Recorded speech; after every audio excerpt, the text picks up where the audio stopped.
It's really nice to be out, meet real people again, and it's very lively and you've got a good cross-section of people here. It's been very positive.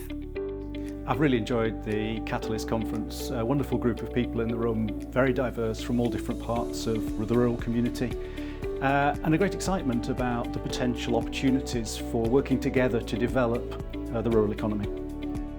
I found the Rural Catalyst Conference to be very stimulating, exciting, and the main sort of finding that I take away really is that there's a lot of institutional and human capital here that we can really use to inform policy. The first Rural Catalyst Conference was really about introducing what we were doing, and now we can see that actually it's already happening, it's having an impact.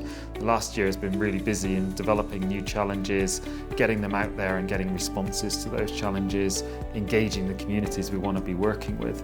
So now we can really see progress against that, which is hugely rewarding. We've achieved a lot since the last Rural Catalyst Conference. We've really strengthened the evidence base around rural enterprise, the challenges and the opportunities. We've got a suite of innovation projects underway, very practical projects working with communities and businesses around the challenges that they're facing. And this isn't just about learning and evidence for evidence sake. We're putting that evidence into the hands of decision makers, policy makers nationally, and also at a local and regional level. And today has given us the basis for how we progress with those challenges and make sure they're the right conversations for the communities we're working with. I think a lot of rural communities are struggling with the cost of living and energy because they face other challenges. But it's the problems for people who are off-grid, who don't have gas, and in this area don't have electricity either, and they really do need help.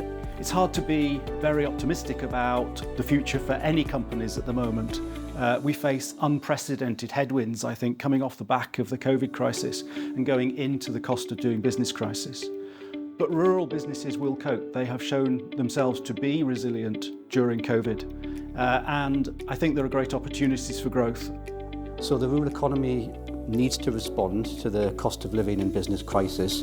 But what we've seen from previous crises is that it's often well equipped to respond, whether it's foot and mouth disease, the recession, Brexit, whatever it might be. The rural economy has demonstrated resilience and adaptation, and I expect to see that again with this new crisis. The Rural Catalyst Initiative is of huge importance to how we inform the region going forward. What we do through the Rural Catalyst is we're combining research and very specific projects that look at evidence of need and evidence of impact and combine that with real on-the-ground solutions, working with communities and with businesses. I think the Rural Catalyst Initiative is really essential because it pulls together different actors across the region, different organisations, different types of expertise.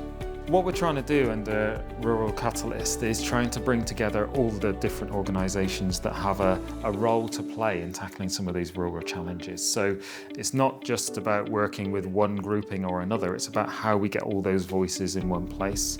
That actually there's a lot of positive things going on in rural Northumberland, and we ought to be promoting those. The best thing about being in conferences like this is the buzz and the interaction that goes on.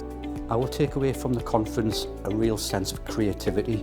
Throughout the day, through the workshops and through the panels, there's been so many good ideas, concrete solutions for rural businesses and communities.